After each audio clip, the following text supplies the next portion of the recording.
that much more than money, there is a lack of sufficient managerial and knowledge experience. And I do really insist on this, because in the political sphere, the most obvious and most easy way to show that one is willing to help the social business is to set up funds and to provide the sector with money.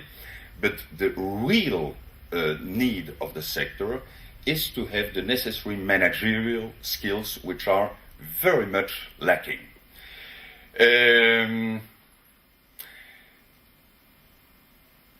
Tailor-made products are available for the financing of starting of social business, but what we notice is that a lot of money, in fact, is available today to finance the sector, and a lot of money is available from the private sector. And there is an extreme willingness from high net worth individuals to enter and to step into the social business. But the places where they can meet credible social entrepreneurs is not present. There are proposals today to set up funds in order to, or private funds in order to finance the social business sector. But what we see is that the demand from high net worth individuals in general is not to invest their money in funds, because they are not striving for liquidity or for diversification. In general, they own a very huge amount of money, and they are ready to distract sums up to 10, 20, 30 million in order to invest in the social business. But what they want is to have a direct say, and especially a direct control in these businesses, and to be able to help these businesses with their own experience. So working through a fund is not what they are looking for. In fact, we have analyzed and we have worked for 1 year in order to set up such a fund, and we noticed very quickly that on the one hand there were no sufficient social businesses that had the necessary maturity and skills in order to go in that direction, and at the same time the investors said, here is the money and I'm ready to invest it, but I want to invest it directly and not through a fund structure. So the issue will be to find the places where kind of business angels should be able to follow up these kind of businesses. I thank you for your attention, because my time is over and there are a lot of speakers. I'm available at my mail address, olivier.marquet@tridos.be, for additional inquiries or demands. Thank you for your attention.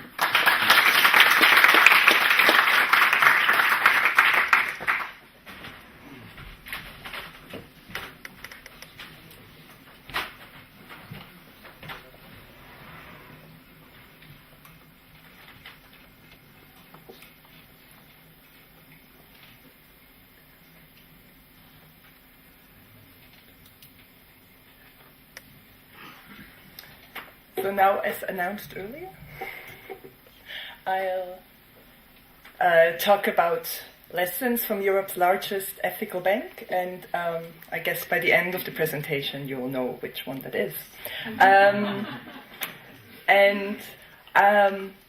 Well, not the subtitle, but the main title is Integrating Morals into Banking. And it's been, this project has been quite a journey, right actually from the start of SELUSI.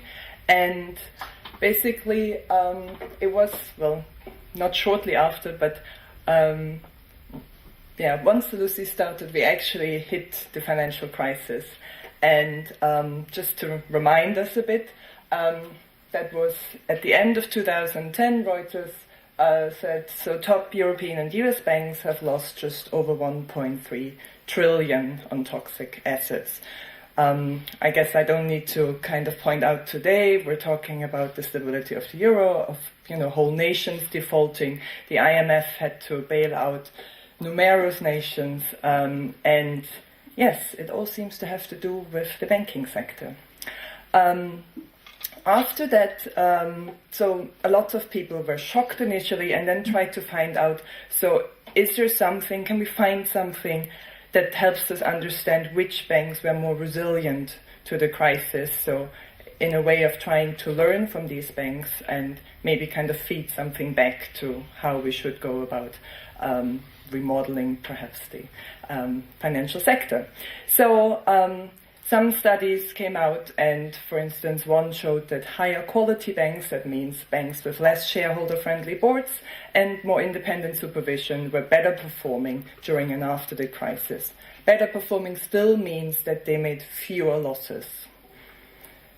So in a way, it seems that there was no alternative. We're talking about the better performing banks making fewer losses, so you had to make losses in the crisis, it seems. And just to kind of put it in pictures, so write-offs were enormous, kind of headed by Citigroup. And if you just think, so maybe we can think of CSR, corporate social responsibility, we talked about that yesterday, maybe that helps us to understand. Surely the banks that have a greater social commitment as measured by corporate social responsibility initiatives, they would kind of perform better. As you see, there's no correlation whatsoever between the CSR score and just like a measure of how much you wrote off in terms of, that gives you a measure of exposure to these toxic assets. Well, there is another example. So this is the balance sheet of a bank from 2005 to 2011. And what you see is that basically the year-to-year growth is very steady, both in assets under management and in the balance sheet total. So financial crisis, 2007, 2008, 2009, it just goes steady up.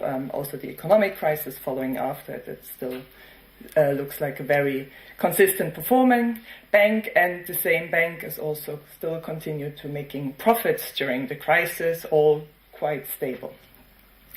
And in the middle of the crisis, if you want, in 2009, they were in need of a bit more capital just to sustain their good solvency ratio, and were able to raise almost, I would say, in the blink of an eye, 102 million euros.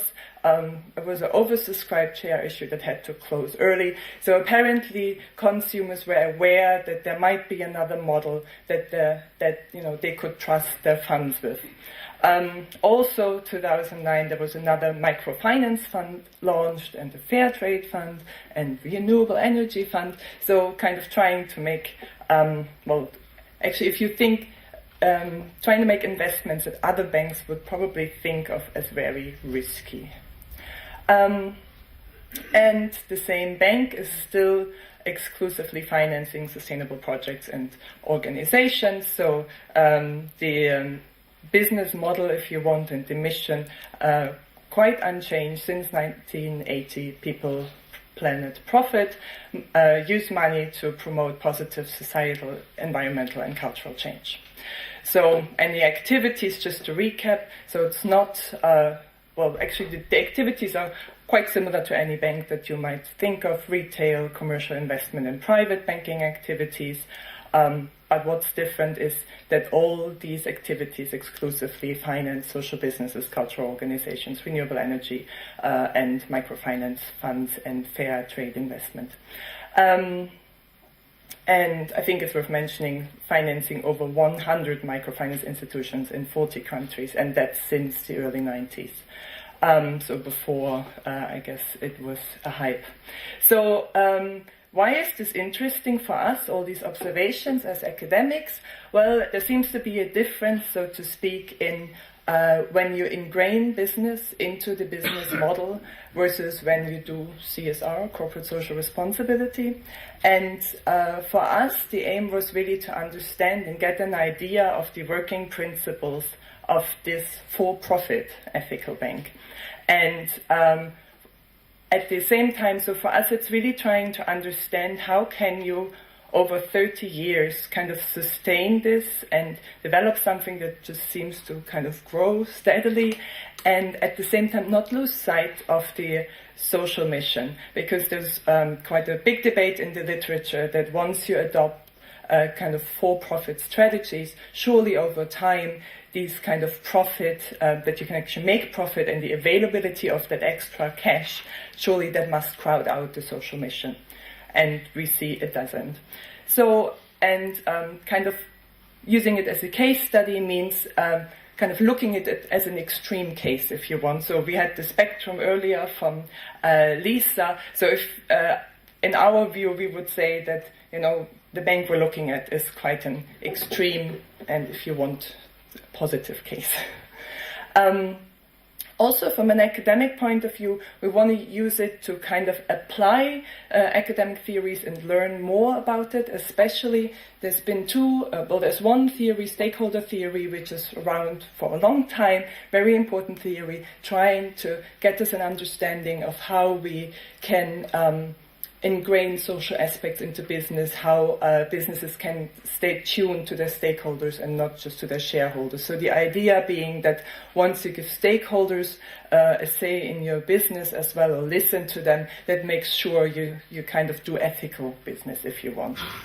And I guess for us it's interesting, so how does this work over such a long period of time?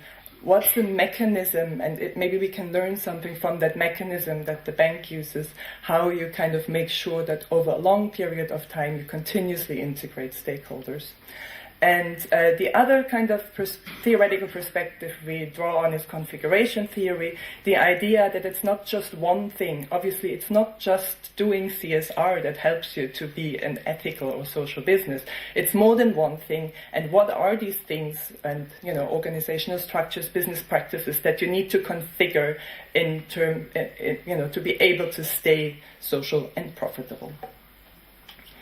Okay, so the method, as I said, is a case study. We've done 20 interviews, quite extensive interviews, and, you know, people who've been interviewed are in this room and can provide testimony to that. What we tried to do is quite to get the diverse view. So we interviewed people in the bank across all levels. So from loan officers, HR, up to managing directors, one co-founder. But we also tried to get a view outside of the bank. So we interviewed institutional investors, private investors. We interviewed the client, and we also interviewed competitors. And in addition to that, we analyzed over 50 external, internal documents, so pretty much everything that was available. And there's a lot available, and it's all very consistent. I also went to an annual meeting to kind of see what's going on, and I enjoyed it, actually. So I would never have thought that I enjoy an annual meeting. Nevertheless, I should say, you know, I have no stake in the bank, so I'm trying to be objective.